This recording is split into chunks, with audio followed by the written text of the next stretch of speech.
The true intention behind the title of Music for the Masses? Is it sort of parodying the type of pressure you were under from the record company, or did you actually have in mind literally music for the masses? No, it was really just meant to be humorous. You know, in most countries, we're not really considered mass music. You know, we don't really appeal to the masses. And so it's kind of sarcastic.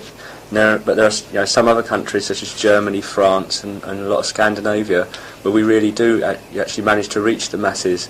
And there we just thought that it was a funny title because it's so blatant. And it's just that we thought that there weren't many bands that would take the risk and actually call their album that. When making music for a broad audience, do you think it risks the artistic element, the artistic value of the music? Do you sacrifice it? Yeah, we don't really plan to make music for a broad audience. We just, I write most of the songs, and when I'm writing songs, I just sit down with sort of a collection of ideas that I've got together maybe during a tour or sort of in off time, and I work on those ideas, and however they turn out, then we go into the studio and record them. I think I naturally tend to write in quite a melodic way, which then makes that music appeal to the public. Cordo, saying a comment you made to the effect that you felt a little more at ease, felt more comfortable being maintaining sort of cult status, as opposed to reaching the heights of a megastar like George Michael or something. Why is it that you would like to maintain cult band status as opposed to breaking out a little more? I think it's I think in some countries, even say places like Germany and France, where we do sell a lot of records, and as I said before, we're considered mass music. It's I think we have still got some kind of cult status, partly because of our independence. Like we're on an independent label in Britain, and I don't know. Sort of, maybe it's something to do with our style of music, where we manage to sell to a certain number of people. Then after that, it just becomes like nobody else is interested. I don't know if it's the same for other bands. People who listen to hear their music on the radio and then they go and buy it. I think with us, once we reach a certain number of people in a certain country, that's it. And so I think we are kind of cult, but just a big cult. And I think that's really quite a good situation. Is that because it keeps you more personal? Well, I think there are people really understand. I think that a lot of our fans understand more what we're trying to do, and I think it's always nice to have some kind of cult thing, to have that kind of association with you, especially if you are selling a lot of records as well. It's nice to be able to combine the two. Is it important for you to be able to ride the subway without being recognized? In England, where we live, we're able to do everything quite normally, because I think mainly we over there we've always sort of made the charts, gone say top 20, but never top 5. Hardly ever top 5, and so you're not very recognisable to the public. You're just sort of there, but people wouldn't really recognise your face. That's quite a good situation. Do you consider yourself the type of musician who likes to free yourself from the extraneous obligations of being a musician? That is, appearing on TV, the whole star thing. Do you kind of like to divorce yourself from that, or do you sort of bask in the whole experience? No, I mean I think that the majority of the chores that we have to do, apart from the actual making of the music, we really dislike, like TVs and even interviews and things like that, because they're not very natural. They're just they're just there to promote the records, and it's you don't really feel very natural doing them. But unfortunately, you have to. unfortunately you have to do them, or you just don't sell the records. Star side of things as well. I mean, we're quite apart from in America. I think in America it's quite normal to travel in a limo because it's like not that removed from the public. I mean, a lot of the public travel to our concerts in limos, but in the rest of the world, I mean, we just wouldn't do it. We're totally embarrassed. Once in England, a TV show arranged for us to travel in a limo. We were just hiding. When we stopped at the lights. We were just embarrassed that people would look in and see us. So we've always tried to keep, if you like, divorce ourselves from that side of the business. There are a variety of motivations for becoming a musician. For example, I mean, despite all their pretensions, Pink Floyd, I think Dave Gilmour once said that he just wanted to be popular among the girls. That's why he got into music. In your own case, what was the initial motivation for getting into it? I've always been interested in music and making music. Ever since I was 13, I always played guitar, and there was nothing else that I had any interest in. When I left school, I worked for a year, but just to earn money really, and sort of the first opportunity we had to sort of break into the music business, we sort of took it. But at the time it was only a hobby for us. Everything just happened. It was very lucky, but it was something that I always wanted to do anyway. I think you would have done if music hadn't worked out as well as it has.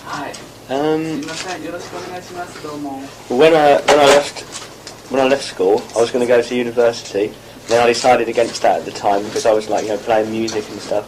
So I worked for a year in a bank, but that was really boring. As I said, it was only to earn money. So I think if music hadn't taken off, at some point I would have gone to university, and then I don't know what career I would have gone into. Because as I said, I've got no interest. I'd probably be in some career now that I just didn't like at all. It's really difficult to say. So you were bound and determined to become a musician? Well, as I said, it was a lot of luck, and at the time it was only a hobby. But that's what I always wanted to do. But I think things could easily have turned out differently, and I could easily be in a profession that I don't like at all. So often hear English musicians talking about never really having had the choice. You either became a footballer or a musician. In your own case, though, it seems like that wasn't quite the case. It wasn't a matter of not having the avenues open to you being limited. Wasn't anything like that. Well, I mean, there were a lot of other avenues open to me, but none of them were very interesting. I mean, when I worked in a bank for a year. No, I could easily have stayed there for 5 years, but it wasn't exactly an interesting avenue. What did you do at the bank exactly? I didn't actually work in a branch bank. It was a clearing house. What's that? That's where all the checks are collected and. Oh, I see. So it's clerical. Yeah, it was very, very boring. Okay. Kind of switching the subject to purely music now. What do you think of black music? It's a rather broad category, actually.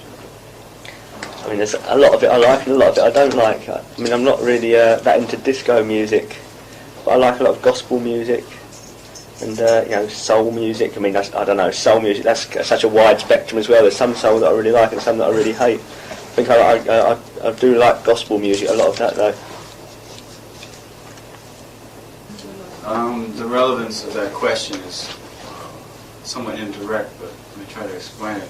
A long time ago, not a long time, a couple of years ago, when he interviewed Orchestral Maneuvers in the Dark, he asked them, the subject somehow turned to that, and they were talking about how the influence of black music was not really that important to their own sound. And I think they also talked about, or he talked about, anyway, somebody brought up the idea of synthesizer-based bands not really approaching black music as directly as the rest of the pop world does. It seems to be a major trend right now to kind of lift black styles and incorporate them into your own sound.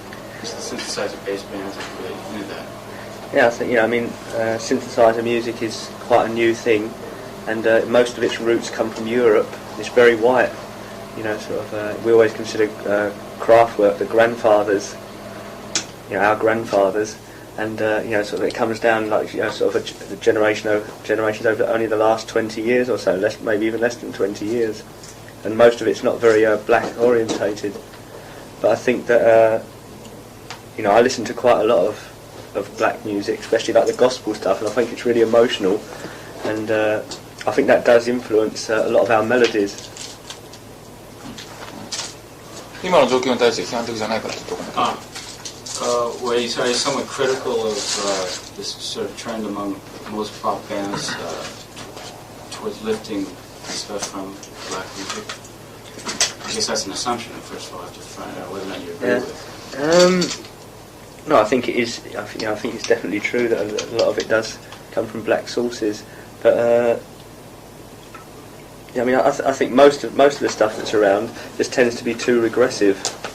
That's why I think that electronic music is the most interesting form of music around.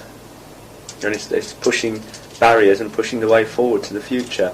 Whereas a lot of the music just tends to take bits and pieces from here and there, and it is also regressive.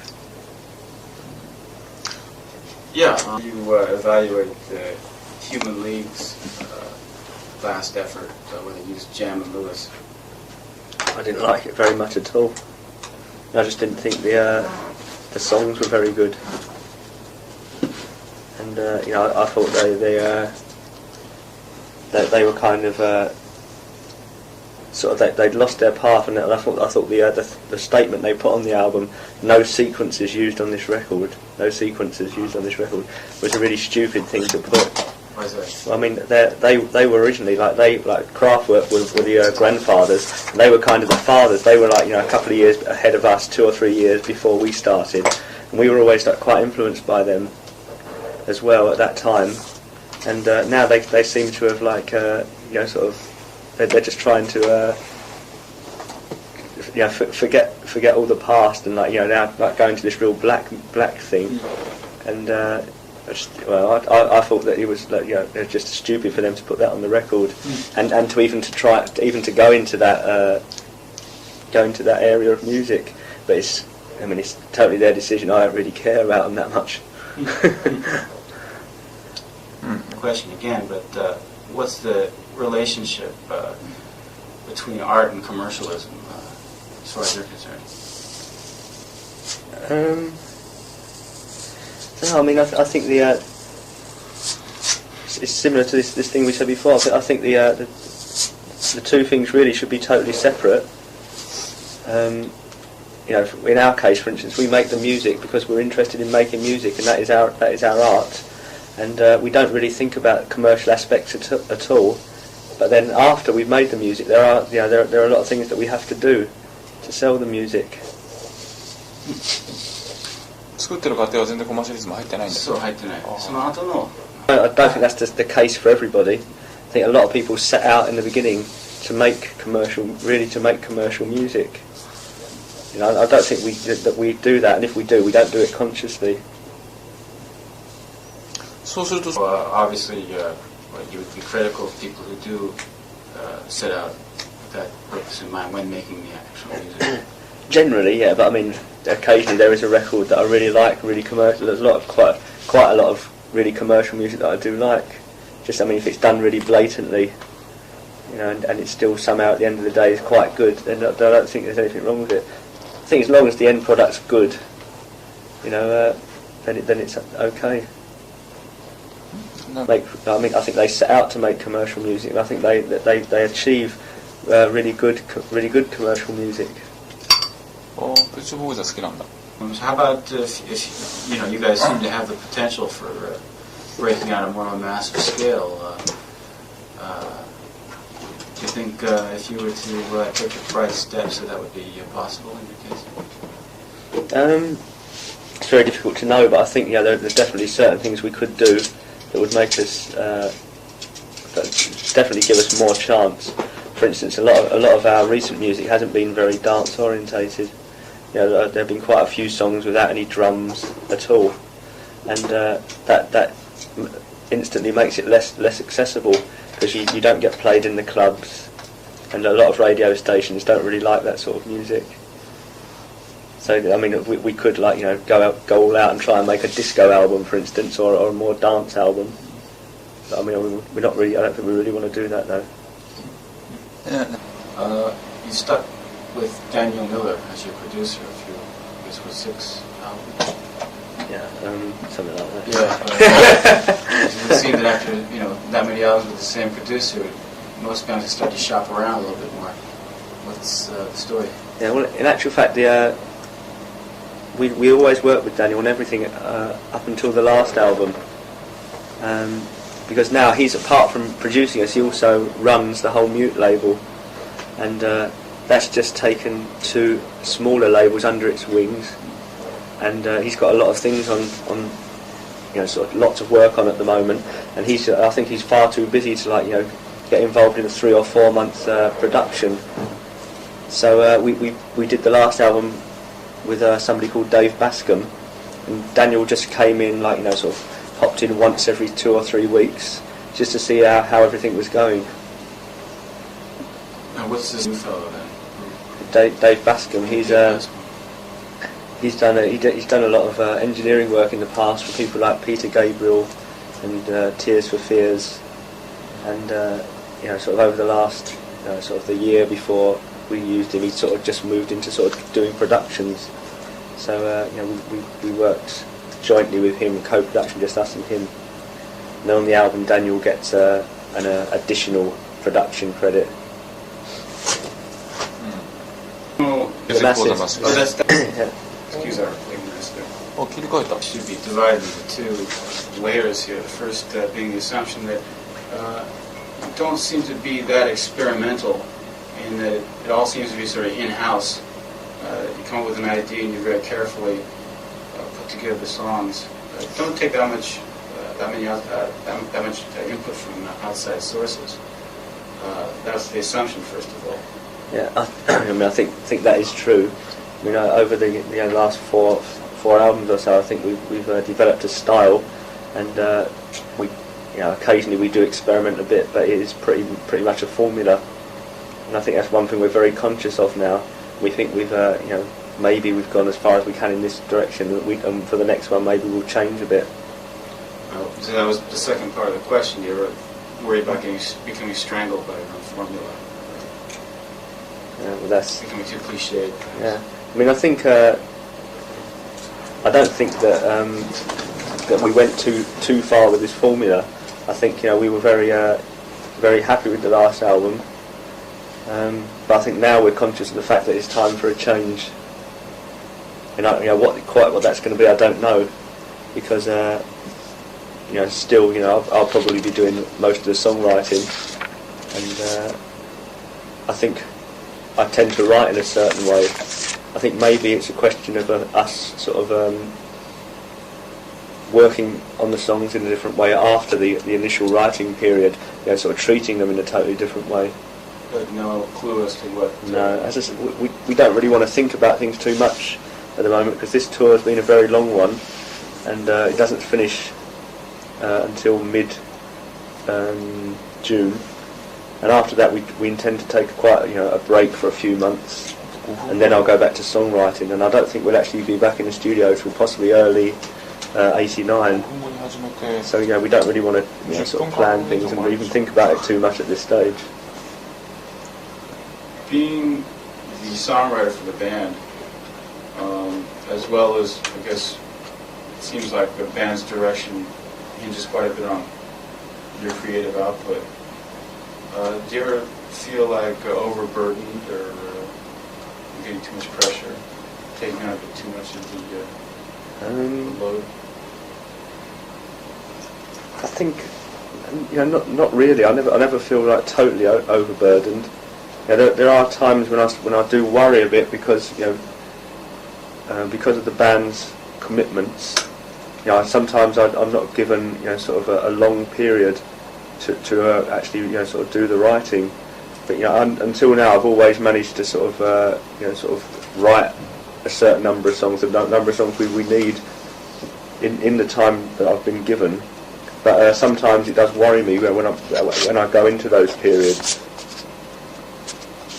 about the anxiety you have. Yeah, I mean, apart from that, I mean, the band, you know, it's not as if I have to make all the decisions for the band.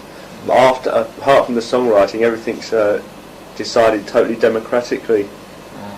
And you know, a lot of the other things I don't really have strong opinions about. So you know, I can let the others make decisions about a lot of the other side of things. You know, like the business side, I'm not really interested in at all, really. And so, say someone like Andy, he's not really that interested in music or the artistic side of things. So he's sort of fulfills that role more. ただね、そうやってさっきlast couple of questions here. A lot of times, I guess since England is so small, a lot of musicians almost have a whole group of friends, other musicians, hang around with professionally or non-professionally. In your own case, do you have a group of mates of that sort in the music world? I mean, I've got a couple of friends who have made music in the past, but not really successfully at all. And you know, you say England's small, but it's not that small. I mean, we don't actually know many bands, you know, sort of successful bands. We don't know any of them socially. What city are you from? Well, originally from a place called Basildon, but now I live in London. Oh, I see. I mean, there's a lot. I mean, there are a lot of bands based in London, but none of them are our friends. We don't really see any of them socially. No, just never had the opportunity to meet that many other. Well, I mean, we meet them all the time, but it's just you know, they're not really our friends. You know, we still got a lot of our old friends from school and things like that. You know, I mean, they're your real friends. Just because you meet somebody who's also in a band, I mean, it doesn't mean you want to be like friends with them. You'll hear about musicians hitting it off, and let's work together, or let's do this together.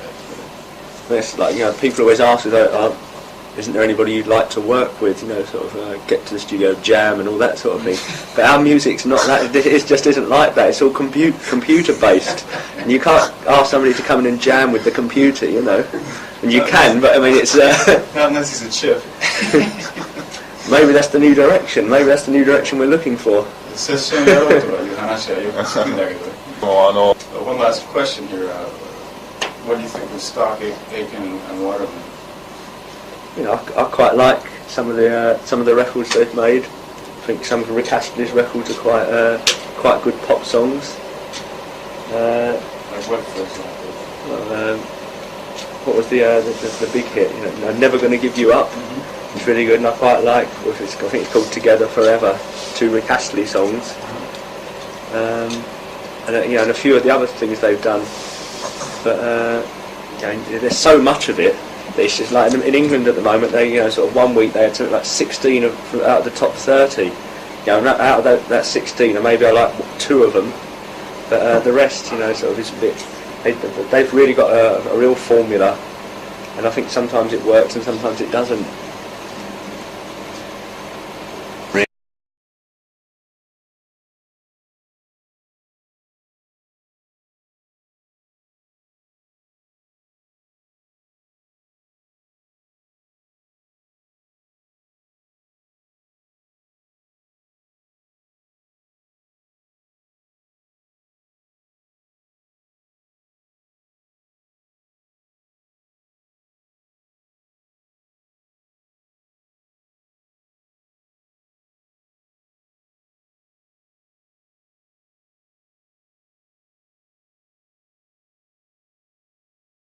The true intention behind the title of Music for the Masses? Is it sort of parodying the type of pressure you were under from the record company, or did you actually have in mind literal music for the masses? No, it was really just meant to be humorous. You know, in most countries, we're not really considered mass music. You know, we don't really appeal to the masses. And so it's kind of sarcastic. But there are, you know, some other countries such as Germany, France, and a lot of Scandinavian music. It's I think we have still got some kind of cult status, partly because of our independence. Like we're on an independent label in Britain, and and I don't know, sort of, maybe it's something to do with our style of music, where we managed to sell to a certain number of people. Then after that, it just becomes like nobody else is interested. I don't know if it's the same for other bands. People who listen to hear their music on the radio and then they go and buy it. I think with us, once we reach a certain number where we really do actually manage to reach the masses, and there we just thought that it was a funny title because it's so blatant, and it's just that we thought that there weren't many bands that would take the risk and actually call their album that. When making music for a broad audience, do you think it risks the artistic element, the artistic value of the music? Do you sacrifice it? Yeah, well, we don't really. The comment you made to the effect that you felt a little more at ease, felt more comfortable being maintaining sort of a cult status, as opposed to reaching the heights of a megastar like George Michael or something. Why is it that you would like to maintain cult band status as opposed to breaking out a little more? I think it's I think in some countries, even say places like Germany and France, where we do sell a lot of records, and as I said before, we're considered massively plan to make music for a broad audience, and we just.